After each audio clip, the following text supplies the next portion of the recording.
Welcome to reacting Bharat once again with doctor Tasalli. दोस्तों, आपने बचपन में तोते और जादूगर की कहानी सुनी होगी, जहां पर तोते के अंदर एक जादूगर की जान बसती थी और तोते के जरिए ही उस जादूगर को कंट्रोल में किया जा सकता था। भारत ने भी टर्की की जान साइप्रस उसकी दुखती नफ्स पर अब हाथ रख दिया है। अब टर्की को मिलेगा taste of their own medicine, क्योंकि अक्सर टर्की पाकिस्तान के साथ मिलकर कश्मीर का मुद्दा उठाता रहता था भारत के खिलाफ। और साथ ही हमने देखा कि ऑपरेशन सिंदूर के दौरान कैसे टर्की ने इनडायरेक्टली पाकिस्तान की हेल्प की। तो भारत ने भी टर्की को पलटवार जवाब देना स्टार्ट कर दिया है। अभी रिसेंटली G7 समिट के लिए हमारे प्रधानमंत्री कनाडा जा रहे हैं। अब कनाडा जाने से पहले उनका पूरा ट्रुप रुकेगा साइप्रस में, वापस आते वक्त क्रोएशिया में। तो साइप्रस, क्रोएशिया और कनाडा में प्रधानमंत्री पीएम मोदी साहब का दौरा होगा। अब इससे पहले भी हमारे जो इंदिरा गांधी हैं और जो अटल बिहारी वाजपेयी हैं, वो भी साइप्रस जा चुके हैं और पीएम मोदी साहब थर्ड ऐसे प्रधानमंत्री हैं जो साइप्रस का दौरा करेंगे। अब साइप्रस ही क्यों चुना भारत ने? और भी तो यूरोपियन कंट्री चुन सकता है। वेल, इसका आंसर है डेलिब्रेटली, जानबूझकर। ये एक इनडायरेक्टली आंसर है, एक इनडायरेक्टली बड़ा तमाचा है टर्की के मुंह पे, क्योंकि जो इसने पास्ट में किया है ऑपरेशन सिंदूर के दौरान और कश्मीर के इशू को लेके, तो इनडायरेक्टली, इनफॉर्मली ये भारत की तरफ से एक तमाचा है। और मैं तो कहूंगी ये भारत की एक बेहतरीन रणनीति और डिप्लोमेसी को दर्शाता है।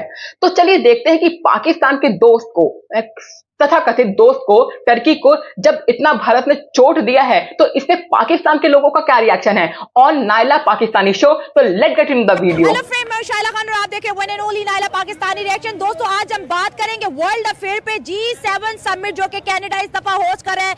नरेंद्र मोदी इंडिया को खैराबाद कह चुके हैं और आज वो साइप्रस पहुंचे हैं 2 दिन के दौरे पर।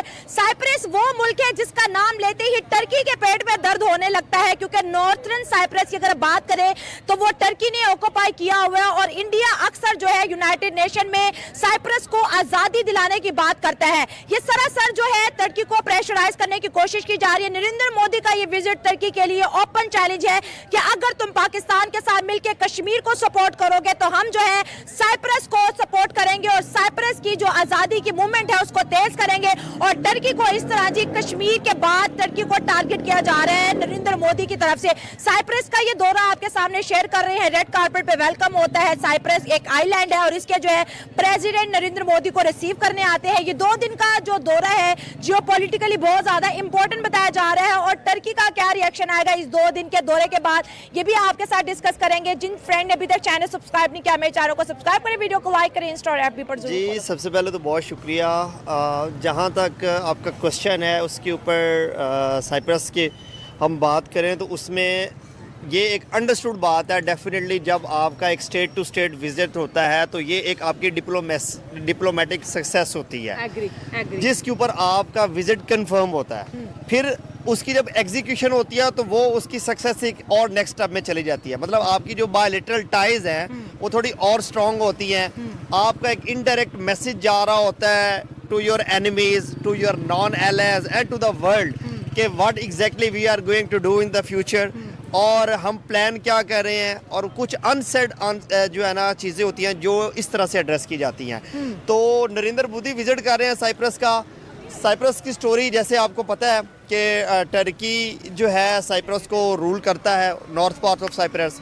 उसकी अपनी सोवरेनिटी, अपनी इंडिपेंडेंस नहीं है। साइप्रस क्लेम कर रहा है कि हमें हमारी चीज़ दी जाए, लेकिन टर्की अभी उसके ऊपर नहीं है, उसके ग्रिप है। टर्की तो कहता है ये एक आज़ाद कंट्री है और ये कोई जो है साउथर्न साइप्रस का हिस्सा नहीं है ना। असल में देखिए, आप एक्सप्रेशन जो होता है ना वो आप एक्सप्रेस इसी तरह से करते हैं। अगर हम कश्मीर की बात करते हैं तो आज तक इंडिया ने इस चीज़ को एडमिट करना पब्लिकली एक दफ़ा भी नहीं किया कि कश्मीर हम ऑक्युपाई कश्मीर कहते हैं। वो कहते हैं this is the part of the India and the people of the Kashmir are very happy by being a part of the India.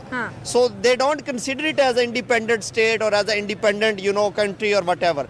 तो ये बोला ऐसे ही जाता है, लेकिन एग्जैक्ट सिचुएशन क्या है, किस तरीके से वो लोग रह रहे हैं, उन लोगों के क्या थॉट्स हैं, उनके क्या बिलीव्स हैं, उनकी विल क्या है, बेसिकली उनके डेमोक्रेटिक राइट्स को सप्रेस किया जाता है या नहीं किया जाता, उनका जो फ्रीडम है, अपनी freedom to live as per their own constitution, ये चीज़ें अगर उसको कोई मानता है, उनकी यूएनओ के अंदर उनकी कोई रिप्रेजेंटेशन होती है या वर्ल्ड उसके ऊपर क्या रिस्पॉन्स करती है, तो ये चीज़ें सारी मैटर कर रही होती है। ठीक है, लेकिन नरेंद्र मोदी का ये विजिट साइप्रस का बहुत मैटर करते हैं। खुल्ला टर्की को धमकी है कि भाई अगर तुम पाकिस्तान के साथ मिलके कश्मीर के मामले में यूनाइटेड नेशन में जाके आप जो है तकरीरें करेंगे तो हम जो है बात करेंगे नॉर्थर्न साइप्रस की, जिसको टर्की ने ऑक्यूपाई किया हुआ है, और साथ साथ वो साउथर्न साइप्रस जो कि एक आइलैंड है, बहुत छोटा सा है, हम उसके साथ जो है कोऑपरेशन बढ़ाएंगे, हम उसके साथ डिफेंस कोऑपरेशन बढ़ाएंगे, हम जो है साइप्रस को स्ट्रेंथन करेंगे। और साइप्रस की स्ट्रेंथ सीधा धमकी है टर्की को कि टर्की की आर्मी और टर्की फिर वहां पर टारगेट होगी। देखिए जी, बिल्कुल एक तरीके से ये बात है, लेकिन मैं जहाँ तक मेरी अंडरस्टैंडिंग है, हाँ। आपकी जो जियोग्राफिकल पोजीशन है ना, वो बहुत मैटर कर रही होती है। फॉर एग्जांपल अब इंडिया, पाकिस्तान और कश्मीर ये इंटरलिंक्ड है, इनका हाँ। एक शेयर्ड बॉर्डर है, ठीक है। टर्की की बात करें, साइप्रस की बात करें, इंडिया की बात करें, उनके बॉर्डर शेयर्ड नहीं है।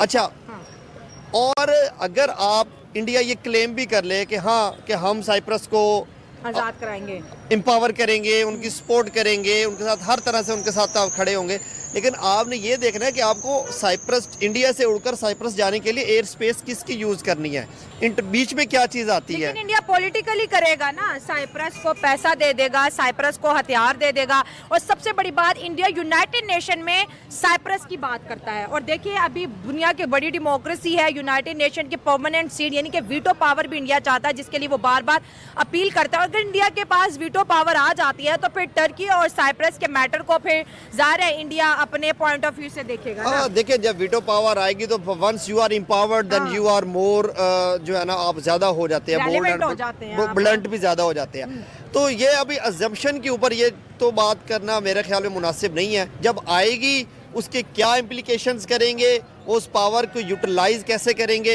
ये तब की बात है। तो तैयब उर्दुगान को इस विजिट के मद्देनजर देखिए अगर हम स्टडी करें तो प्रेशर आएगा टर्की पर? डेफिनेटली आएगा, क्यों नहीं आएगा। ये एक बड़ी डिप्लोमेटिक सक्सेस होगी इंडिया की तरफ से, और एक बड़ा स्ट्रेट फॉरवर्ड जो है ना सिग्नल और एक मैसेज होगा टर्की के लिए कि भाई अगर आप हमारे मामलात में इंटरवीन करेंगे तो हम भी आपके जो नेगेटिव पॉइंट्स हैं, या जो आपके लूप होल्स हैं, या वो एरियाज जहां पर आपको पेन होती है, तो हम भी वो दबाएंगे। जी हाँ, मैं बिल्कुल आपकी बातों से एग्री करूंगी। ये भारत की डिप्लोमेसी जीत है, एक बेहतरीन डिप्लोमेसी का एग्जाम्पल है, और टर्की को इससे तकलीफ होगी क्योंकि टर्की की नजर पूरे साइप्रस पे आज से नहीं है, वर्ल्ड वॉर 2 से है। ये कहानी वर्ल्ड वॉर 2 से है। पूरे साइप्रस को टर्की कब्जाना चाहता है, आज से इसकी नजर नहीं है। और अब टर्की को तकलीफ होगी क्योंकि साइप्रस और टर्की के बीच में भारत आके खड़ा हो गया है मजबूती से, कि भारत ने खुला बोला है कि हम आपको डिफेंस डील देंगे, सपोर्ट करेंगे। और सिर्फ भारत का जो ये साइप्रस के साथ रिलेशन है, बायलैटरल रिलेशन है, वो आज से नहीं है, ये कहानी 1962 से है। 1962 से हमारा साइप्रस के साथ बायलैटरल रिलेशनशिप है, और 2022 में 200 मिलियन यूएस डॉलर से भी ज्यादा हम उनके साथ ट्रेड कर चुके हैं। साथ ही हमारे जो जयशंकर साहब हैं, उन्होंने यूएन में साइप्रस का मुद्दा बार बार उठाया है, सपोर्ट दिखाया है भारत ने, और साइप्रस ने भी हमें सपोर्ट दिखाया, चाहे वो कश्मीर का इश्यू हो या चाहे यूएन सिक्योरिटी काउंसिल में भारत की परमानेंट सीट की बात हो। साइप्रस ने और भारत ने एक दूसरे का हमेशा साथ दिया है। तो टर्की जो सपने संजो के बैठा हुआ है ना, तो उसके सपने उसको चकनाचूर होते दिख रहे हैं। आज उसे पता चलेगा जब अब कश्मीर का मुद्दा उठाते हैं, पाकिस्तान जैसी कंट्री के साथ मिलकर जो टेररिज्म फंडिंग करती है, कल्टीवेट करती है टेररिस्ट को, तो भारत को कैसा लगता होगा। तो ये इनके मुंह पे तमाचा है, एक बड़ा तमाचा, एक डिप्लोमेटिक तमाचा है। मुझे ये बताएं कि G7 के लिए नरेंद्र मोदी जा रहे हैं, दुनिया की 7 बड़ी इकोनॉमी, पूरा यूरोप वहां पे इकट्ठा है, और इंडिया जो है पिछले 20-22 साल से G7 का कहते हैं ना कि पार्ट है। हर दफा जो है इंडिया को बुलाया जाता है, मनमोहन सिंह भी इसको अटेंड करते रहे हैं। पहले उन्होंने बोला कि G7 का इन्विटेशन नरेंद्र मोदी को नहीं आया, और क्योंकि कनाडा और खालिस्तान और सिख मूवमेंट की वजह से वहाँ पर इंडिया बहुत ज़्यादा जो है टारगेट रहता है कनाडा के अंदर। लेकिन एकदम से फिर G7 का इनविटेशन कनाडा में हो रहा है, होस्ट कर रहा है कनाडा, उसको नरेंद्र मोदी को बुला लिया जाता है। तो पहले ना बुलाने पे और फिर बुलाने के बीच की क्या गुफ्तगू हो सकती है? देखिए, जब आप एक परमानेंटली मेंबर हो, इन अ सेंस कि आप अटेंडी हो, हाँ, अटेंडी हो, ठीक है, मेंबर नहीं जी। तो उसमें एक आपकी लाइन बनी होती है डिप्लोमेटिकली, ठीक है। आपके फॉरेन ऑफिस इंगेज्ड होते हैं, आपकी डिप्लोमेसी इंगेज्ड होती है, मल्टीपल चीज़ें होती हैं। अच्छा, अब उसमें अगर किसी बाय एनी रीज़न, चाहे लोकल रीज़न हो या इंटरनेशनल रीज़न हो, रुक जाए तो ये एक बहुत बड़ी शिकस्त होती है। और अगर उसकी कंटिन्यूएशन रखे तो वो एक सक्सेस रहती है। तो G7 को इंडिया को लोग इस वजह से करते हैं, देखें no doubt second largest population of the world है, बड़ी मार्केट है, और हर वो कंट्री जो एक्सपोर्ट के अंदर है, जिसकी प्रोडक्ट्स हैं, उसने मार्केट को देखना हमारी मार्केट कंज्यूम कहाँ पर होंगी। कंज्यूमर। अच्छा, फिर कंज्यूमर मार्केट को पॉइंट ऑफ व्यू से इंडियन के बाद फिर ये नहीं है कि सारे इंडियंस गरीब हैं। Poverty is there but still the purchasing power is also there. ठीक है, तो इसी वजह से यूरोप या G7 के जो मेंबर्स हैं वो लोग इस चीज़ को कंसिडर करते हैं कि हाँ भाई एक डेमोक्रेटिक स्टेट है, और ठीक है? जीडीपी भी देखें अच्छी हाँ, खासी जीडीपी है। अच्छी है, और इसके अलावा परचेजिंग पावर भी है, एक कंज्यूमर मार्केट है, तो आप इनको मतलब बिल्कुल इग्नोर नहीं कर सकते। इकोनॉमिकली नहीं इग्नोर कर सकते, एग्री, 100% एग्री। क्योंकि अब जो लेटेस्ट वॉर है ना, वो वॉर अब आपकी इकोनॉमिक्स की वॉर है। अब आपकी वो वॉर वो तलवार वाला नहीं रहा। ठीक है, फिर एक और बात है कि वो कहते हैं modern slaves are not in jails, they are in debt. Debt again related to the economy, again related to the मईशत, सर्कुलेशन ऑफ मनी। ठीक है, तो ये सारी चीज़ें इंटरलिंक करती हैं। तो इंडिया की ये एक स्ट्रेंथ है भाई, वो इसी वजह से हर टेबल पे बात करता है, अमेरिका को भी बात करता है, रशिया को भी बात करता है, चाइना को भी करता है। अब चाइना देख लें, चाइना आज ये क्लेम कर दे कि भाई मैं सुपर पावर हूँ, कोई दुनिया की ताकत उसको नहीं रोक सकती, लेकिन वो नहीं करते। क्यों? वो ये जो सुपर पावर चौधरी होने का खर्चा है ना, वो कहते हैं बेवकूफ़ है हम, ये खर्चा हम बर्दाश्त करते रहे, ये खर्चा अमेरिकी करे, ये अमेरिकी खर्चे करते रहे। वो हम सादी सी मिसाल है, जिसका एक डेरा बनाया हुआ है ना, वो तो जड़ा नत्थू खत्तू आया, उन्होंने पानी तो पिलाना ही पिलाना। हाँ, तो इंडिया को भी परमानेंट सीट या खर्चे की वजह से नहीं मिली थी ना। हाँ, डेफिनेटली। तो इंडिया ये ने टर्की को दिला तो दी थी। अब बात ये है कि मैं बात कर रहा था कि अगर चाइना भी एक एक्सपोर्ट इकोनॉमी है, तो वो इंडिया के साथ, हालांकि चाइना की टेंशन्स भी चलती है, चाइना की टेंशन चलती है, लेकिन ट्रेड स्टिल बढ़ रही है। बिकॉज उनका जो मौक़िफ़ है वो है ही ट्रेड के ऊपर। हाँ। चाइना ये कहता है कि भाई जिस बंदे की जेब में 10 रुपए हैं, जिस बंदे की जेब में 100 रुपए है, जिसकी जेब में 1000 रुपए है, वो सारा हमारा है डेफिनेटली, और क्यों उसके हिसाब से उसको सर्व कर दो। चाइना को इस वजह से भी दुनिया बहुत सियानी को मानती है। अमेरिका ने चाइना का बायकॉट किया, और शर्ट जो थी बायकॉट चाइना की, वो चाइना में नो मैटर क्या ऊपर लिखा हुआ है, लेकिन वन चाइना। मैं चाइनीज को कहता हूँ ये जो है ना इस वक्त के हजूज मजूज हैं। हाँ। आने वाले हजूज मजूज पता हम देखेंगे या नहीं देखेंगे, हाँ। लेकिन दे आर द एग्जिस्टिंग हजूज मजूज, हाँ। और वो कीड़े हैं अपने काम के, अपनी चीज़ों के, और अपने आप को डेवलप करने के। देखिए इंडिया ने ब्लॉक करा, 90 के करीब ऐप इंडिया ने उनकी ब्लॉक कर रखी हैं, और उनके बहुत से प्रोडक्ट्स का बाइकआउट चल रहा है, क्योंकि इंडिया के अंदर खुद भी ये स्ट्रेंथ है कि वो मेड इन इंडिया है। लेकिन यहाँ पर ये भी हम चीज़ देखेंगे, दोस्ती और दुश्मनी एक साथ है। लेकिन टर्की के ऊपर आएंगे, इंडिया ने जिस तरह टर्की ने पाकिस्तान का साथ दिया, और इंडिया के अंदर इस वक्त टर्की का स्टिल बाइकआउट चल रहा है, उनकी प्रोडक्ट्स का बाइकआउट, उनकी एयरलाइन का बाइकआउट, जो एजुकेशनल सेक्टर के अंदर MOU साइन थे उनका बाइकआउट, और इस वक्त जो है टर्की को 4000 बिलियन, ये ठीक है, ये एक्यूरेट, इतना जो है उनको लॉस हो चुका है। ठीक हो गया। अब आप क्या समझते हैं कि टर्की पाकिस्तान के साथ लिंक करता है तो इंडिया उसका बाइकआउट करता है, और ये स्टिल इसी तरह ही रहेगा? आई थिंक इसमें दो चीज़ों को ना रिलेट किया जा रहा है। पहली नंबर पर बात यह है कि हमें ये मान लेना चाहिए कि भाई जो अब जिस सेंचुरी में हम रह रहे हैं ये इकोनॉमीज़ की है, और ये जो बाइकआउट होता है ये किसी को वो मारने से ज़्यादा स्ट्रांग होता है। आप किसी को जान से मार दे वो वन टाइम इवेंट है, लेकिन आप किसी को भूखा करके मारें वो हर सेकंड में मरता है।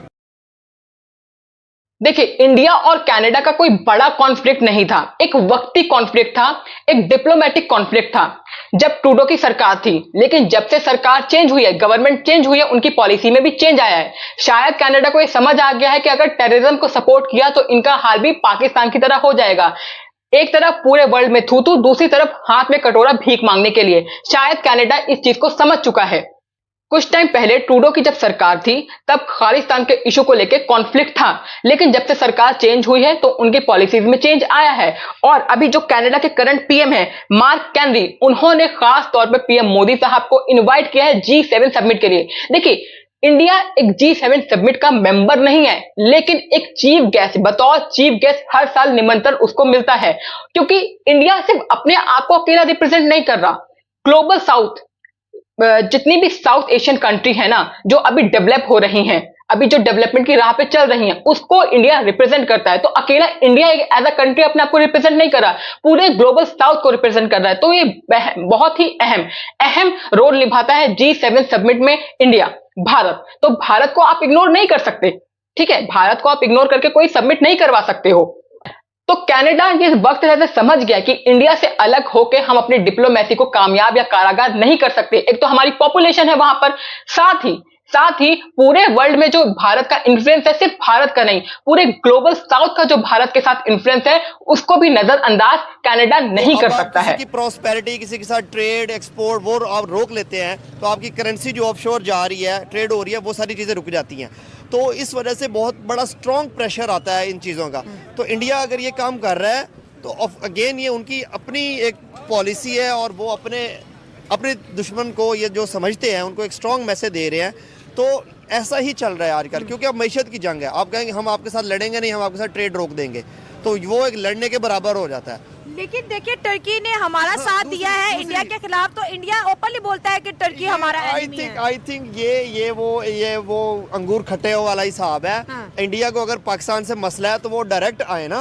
हाँ। देखे पाकिस्तानियों ने उनके क्या हाल किए हैं। हाँ, उन्होंने क्लियरली देख लिया है कि फ्रांस के जो तैयारों के साथ हुआ है माशाल्लाह से, अब फ्रांस उनको क्या डबल ट्रिपल प्राइस पर भी फ्रांस उनको तैयार नहीं देगा इंडियंस को। मार्केट गई, क्रेडिबिलिटी गई, ठीक है। फिर आप ये देखें, और फ्रांस ने कैटेगोरिकली कहा कि भाई Indian pilots are not compatible. तो फ्रांस खुद को बचाएगा। फ्रांस अपने त्यारे पे बात नहीं करेगा, उसने इंडियन पायलट पे बात ये है कि अगर इंडिया पाकिस्तान को साथ करना है तो वो उसको पाकिस्तान को सेपरेट डील करे, टर्की को सेपरेट डील करे। लेकिन वो कह रहे हैं दोनों एक ही है, क्योंकि हमारे यहाँ जो ड्रोन आए थे ना वो टर्की के थे। देखिए अब मिसाइल पाकिस्तान के इंडिया में आए थे और ड्रोन टर्की के थे। देखिए ये तो अब डेफिनेटली है जी, आपकी कितनी है, आपके रिलेशंस क्या है, आपकी सपोर्ट होती है। अभी करंट सिनेरियो में देखें, अभी ईरान का सीन चल रहा है तो मुस्लिम स्टेट्स जो हैं वो ईरान की सपोर्ट कर रहे हैं। पाकिस्तान ने भी आज क्या ईरान के साथ खड़े हैं। डेफिनेटली कहना है ना, बहुत और ये एक बड़ा ब्लंट स्टेटमेंट है। I really appreciate it. हालांकि हम गाजा के ऊपर, फलस्तीन के ऊपर नहीं बोले, मतलब उसके मल्टीपल रीजंस है। हमने ईरान से भी तेल लेना है, ना करें। असल में देखिए इंटरेस्ट हम सबके जुड़े हुए हैं कहीं ना कहीं, ऐसा नहीं है कि सिर्फ ईरान के साथ ही है। लेकिन पॉइंट ये है कि जो इजरायली एग्रेशन है ना, वो इंटरनेशनल रूल्स की वायलेशन है, इंटरनेशनल चार्टर ऑफ डेमोक्रेसी की वायलेशन है, इंटरनेशनल कॉन्स्टिट्यूशन की वायलेशन है कि आप किसी की ज्यूरिडिक्शन के अंदर जाकर आप उनको वायलेट कर रहे हैं। चलिए मैं आज रफेल का किस्सा खत्म ही कर देती हूँ। इनके रफेल का जो किस्सा है ना खत्म ही कर देती हूँ। अभी रिसेंटली डेसॉल एविएशन जो रफेल बनाती है, ठीक है, उनके सीईओ एरिक ट्रैपियर ने रिसेंटली एक इंटरव्यू के दौरान जब उनसे पूछा गया कि पाकिस्तान ये क्लेम करता है कि हमने कभी 1, कभी 3, कभी 5 रफेल गिरा दिए भारत के, तो आपका इस पे क्या कहना है? Brutally true, Eric Trappier CEO कहते हैं कि नहीं, पाकिस्तान एक फेक प्रोपेगेंडा बना रहा है, ऐसा कुछ भी नहीं हुआ है, झूठी खबर फैला रहा है। सीईओ बोल रहा है इंटरनेशनल मंच पे, ये पाकिस्तान के ख्वाजा आसिफ और शहबाज शरीफ की जबान नहीं है, एक सीईओ की जो इतना बड़ा वेपन्स इंडस्ट्री तो चलाता है, ठीक है। साफ साफ उन्होंने बोला कि पाकिस्तान झूठ बोल रहा है, ऐसा कुछ भी क्लेम नहीं है। अगर होता तो इंडिया हमें इस चीज की इंफॉर्मेशन देता, क्योंकि जब आप किसी कंपनी से वेपन्स खरीदते हो तो एग्रीमेंट होता है कि अगर इसके मैन्युफैक्चर में कोई प्रॉब्लम आती है तो आपको इन्फॉर्म करना होगा, उसके मैन्युफैक्चर से रिलेटेड इंफॉर्मेशन देनी होगी, जिससे हमें ये पता चले इन फ्यूचर कि हमें इसमें क्या चेंजेस लाने हैं। तो उन्होंने बोला इंडिया की तरफ से ऐसी कोई भी इंफॉर्मेशन नहीं आई है, जिसका मतलब है कि रफेल कुछ भी नहीं गिरा है, ये इनकी सोच है, ये इनकी इल्यूजन है जो ये परोस रहे हैं पूरी दुनिया को। और उन्होंने बोला कि पाकिस्तान जितना दुनिया को झूठ परोस रहा है उतनी ही इंफॉर्मेशन हमें है, हमें इससे ज्यादा इंफॉर्मेशन नहीं है। जो पाकिस्तान लोगों को बता रहा है, दुनिया को बता रहा है गा गा के, उतना ही हमें पता है, इससे ज्यादा हमें पता नहीं है। और हम सब जानते हैं कि कम्युनिकेशन वॉरफेयर में, ठीक है, चाइना और पाकिस्तान का कितना बड़ा हाथ होता है, कितना बड़ा प्रोपेगेंडा होता है, ये पूरी दुनिया को पता है। अभी रिसेंटली इंडिया ने रफेल एम का भी डील स्टार्ट कर दिया है। रफेल एम हम खरीदने जा रहे हैं और साथ ही हम इस बार रफेल की टेक्नोलॉजी भी खरीदेंगे। तो अगर रफेल ऑलरेडी इतना अच्छा कॉम्बैक्ट एयरक्राफ्ट नहीं होता तो इंडिया क्यों अपना पैसा इन्वेस्ट करता? नहीं करता ना। लेकिन सीईओ ने भी क्लियर कर दिया है, एरिक ट्रैपियर ने भी क्लियर कर दिया है, डसॉल्ट एविएशन के जो राफेल बनाते हैं, और इंडिया की तरफ से भी कोई इंफॉर्मेशन आ नहीं रही है। तो ये जो दिमागी उनकी उपज है और लोगों को ये जो परोस रहे, अपनी आवाम को झूठ परोस रहे, वहां तक ये ठीक है। जवाब दे दें कि टर्की जो है पाकिस्तान को सपोर्ट करता है और हमेशा इंडिया के खिलाफ क्यों जाता है, हालांकि ये वो इंडिया है जब अर्थक्वेक आया था टर्की में तो सबसे पहला जो मुल्क था जो एड लेके पहुंचा था, जिसने वहां पर सर्विसेज दी थी, लोगों की जानें बचाई थी, वो इंडिया। और इंडिया ने बहुत दफा टर्की के साथ हाथ मिलाने की कोशिश की है क्योंकि टर्की मिलिट्री भी स्ट्रॉन्ग है, टर्की की मैन्युफैक्चरिंग भी, जैसे ड्रोन बड़े इंपॉर्टेंट है टर्की की। इंडिया को पता है टर्की में स्ट्रेंथ है, अच्छी खासी इकोनॉमी भी है, लेकिन उसके बावजूद भी इंडिया की फॉरेन पॉलिसी टर्की के मामले में फेल क्यों हो रही है और पाकिस्तान जो है बड़ी कामयाबी से टर्की के साथ बॉन्ड बनाया हुआ है? बड़ा इंपॉर्टेंट सवाल है, पूरे टॉपिक का निचोड़ है ये मैं आपको देखिए, इस चीज के लिए ना समझने के लिए हमें थोड़ा सा हिस्ट्री को अनफोल्ड करना पड़ता है। हम हिस्टोरिकल कॉन्टेक्स्ट में जाकर देखें तो जब से कोलैप्स हुआ है आपके ऑटोमन एम्पायर का, ठीक हो गया, तब से ही पाकिस्तानियों ने टर्की की सपोर्ट की है। मतलब 640 साल तकरीबन 5 बर-ए-आज़मों पे हुकूमत करने वाली रियासत जब 1923 में आकर टूटी, 1916 में उसके स्टार्ट हुआ था उसको कोलैप्स करना, और वो एकदम नहीं टूटी, उसके लिए टाइम लगा है, उसके पीछे बहुत सारी चीज़ें थी, लेकिन तब भी हमारे पाकिस्तान से लोगों ने फौजें भेजी, लोगों ने, औरतों ने जेवर बेचकर उस टाइम के ऑटोमन एम्पायर के जो टर्किश के लोग थे उन लोगों को फैसिलिटेट किया था, उनको अटेंड किया। और ये एक वो बॉन्ड है हमारी जो बनी हुई है उस उनकी जनरेशन में भी और हमारी जनरेशन में भी और चली आ रही है। फिर रिलीजियसली हम सेम कंट्रीज हैं, हमारे बहुत सारी चीज़ें हमारी मैच होती है, फूड भी हमारी बहुत सारी चीज़ों मैच होती है, तो टर्की के साथ हमारी ये बॉन्ड एक बहुत अच्छी है। अच्छा, अब बात आ जाती है इंडिया की और उनकी। देखें, अब हर बंदा अपनी अपनी बॉन्ड रखे, लेकिन जो आपकी हिस्टोरिकल बॉन्ड आ जाती है ना, माँ बाप के थ्रू आपकी कन्वे हो जाता है कि हाँ भाई, जब भी टर्की की बात होती है वो कहता है यार Pakistan is our the love, क्योंकि इन्होंने हमारी तब सपोर्ट की थी जब हमारा कोलैप्स हो रहा था। तो आज भी ऐसे ही है, आज आप टर्की जाएँ, हम लोग जाएँ, वो दे आर वेरी वेलकमिंग, वो लोग यहाँ पर आते हैं, हम लोग वेरी वेलकमिंग। तो ये एक कंटिन्यूस चीज़ है जो हिस्टोरिकली की फॉरेन पॉलिसी की हम अक्सर तारीफ करते हैं कि भाई इनके दुश्मन कम और दोस्त ज्यादा हैं, लेकिन टर्की उस दोस्त की लिस्ट में से माइनस क्यों है? I think see when it comes to the politics, वो कहते हैं there is no permanent enemies, no permanent friends, but permanent interests. तो जब परमानेंट इंटरेस्ट आपके हैं, as long as interest are being served on the both hands mutually, तो आपकी ये चीज़ें रहेंगी।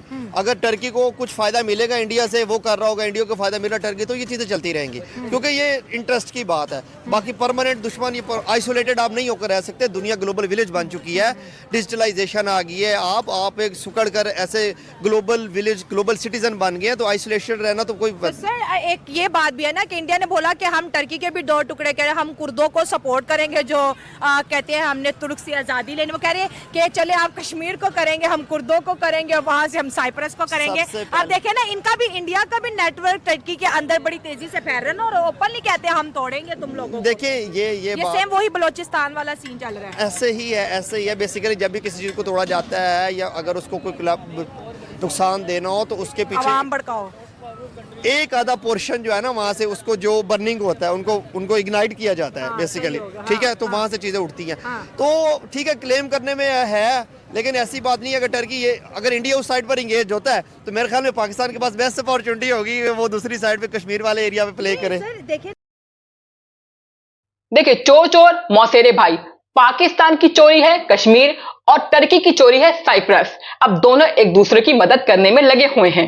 हुआ यह है, मैं आपको छोटी सी कहानी बताऊंगी, साइप्रस की थोड़ी हिस्ट्री बताऊंगी। 1960 में जब साइप्रस ब्रिटिशर्स से आजाद हुआ तब वो कंट्री कमजोर थी, ऑब्वियसली बात अभी हाल ही में आजाद हुआ है। टर्की की नजर बहुत समय से साइप्रस पे थी, तो जैसे ही ब्रिटिश उसको छोड़ के जाने लगे 1970 के करीब करीब टर्की ने उस पर कब्जा करने की कोशिश की। 1974 में क्रिप्टिक नेशनल गार्ड की मदद से टर्की ने जो इलेक्टेड प्रेसिडेंट थे वहां के, माक्रियोस थर्ड, और उनकी सरकार का तख्ता पलट करके वहां से उनको भगा दिया, खाली कर दिया। और अब यहां पर ग्रीस ने भी अपना क्लेम कर दिया कि देखो तख्ता पलट में हमने भी हेल्प की थी। अब साइप्रस की जो लड़ाई है ना, उस छोटे से आइलैंड के लिए ना टर्की भी लड़ने लगा, ग्रीस भी लड़ने लगा। अब हुआ यह कि टर्की ने हमला कर दिया और 1/3 हिस्सा साइप्रस का, जो आज नॉर्थ साइप्रस हम जिसे बोलते हैं, वो कब्जा लिया और मार मार के वहां की जो पॉपुलेशन है उनको नीचे साउथ की तरफ भेजने लग गया। तब यूएन ने इसके बीच में इंटरवीन किया और एक लाइन खींच दी कि इतना हिस्सा नॉर्थ साइप्रस है और इतना हिस्सा साउथ साइप्रस है। अब आप ये सोचिए जरा, इन भाई साहब ने जो कहानी बताई है थोड़ी मोल्ड करके, ये पाकिस्तानियों की आदत होती है कि कहानी को जो हिस्ट्री होती है उसको ट्विस्ट करके बताते हैं, अपने नैरेटिव के हिसाब से बताते हैं। जो मैंने बताई है वो काफी हद तक टर्की की असलियत बयान करता है। तो खैर, जब यूएन इसमें इंटरवीन करता है तो यूएन एक लाइन ड्रॉ कर देता है कि इतना हिस्सा जो कब्जा हुआ हिस्सा है, टर्की ने कब्जा किया 1/3, वो अब नॉर्थ साइप्रस वाला हिस्सा टर्की का हुआ, और जो बाकी है वो जो वहां के लोकल पीपल है, जो वहां की आवाम है, उनका हुआ। अब आप ये सोचिए, जिस कंट्री के लोगों को मार के, उनको ऑपरेस करके उन्हीं की लैंड से हटाया गया होगा, तो उनमें कितना आक्रोश होगा और कितना गुस्सा होगा, कितना नफरत होगी टर्की के खिलाफ। इसी नफरत को और मजबूत करने के लिए हमारे पीएम मोदी साहब डिप्लोमेसी चाल चलते हैं और एक तरीके से डिफेंस डील देते हैं। कहने के लिए डिफेंस डील देते हैं साइप्रस को कि लो तुम लड़ो, टर्की के खिलाफ खड़े रहो, हम तुम्हारे साथ हैं। तो ये पूरा मुद्दा चल रहा है। और अब पीएम मोदी का विजिट, ठीक है, बैक टू बैक थर्ड प्रधानमंत्री, भारतीय प्रधानमंत्री का विजिट, ये बतलाता है कि अब जब भी तुम पाकिस्तान का सपोर्ट करोगे कश्मीर के इशू को लेके इंडिया के खिलाफ, तो हम भी साइप्रस को तुम्हारे खिलाफ हमेशा यूज करेंगे। हालांकि हमारे बायलैटरल टाइज भी अच्छे साइप्रस के साथ, लेकिन डिप्लोमेसी जबान में यही बोला जाता है। और साथ में यूएन में भी अब ये मुद्दा उठेगा, साइप्रस का मुद्दा जो है यूएन में अब उठेगा। So that's it for the video. Hope you like this video और आप मुझे कमेंट करके बताइए कि भारत की इस रणनीति को आप कैसे देखते हैं। आप मुझे करिए comment. Till then like and subscribe, और आपका हर एक सब्सक्रिप्शन हमारे लिए मोटिवेशनल है, हमें सपोर्ट देता है। तो आप हमेशा सब्सक्राइब करिए, लाइक करिए वीडियो को और अपना सपोर्ट बना रहिए। जैसा कि हमेशा मैं बोलती हूं, at the end love our प्यारा भारत एंड प्राउड आवर प्यारा भारत।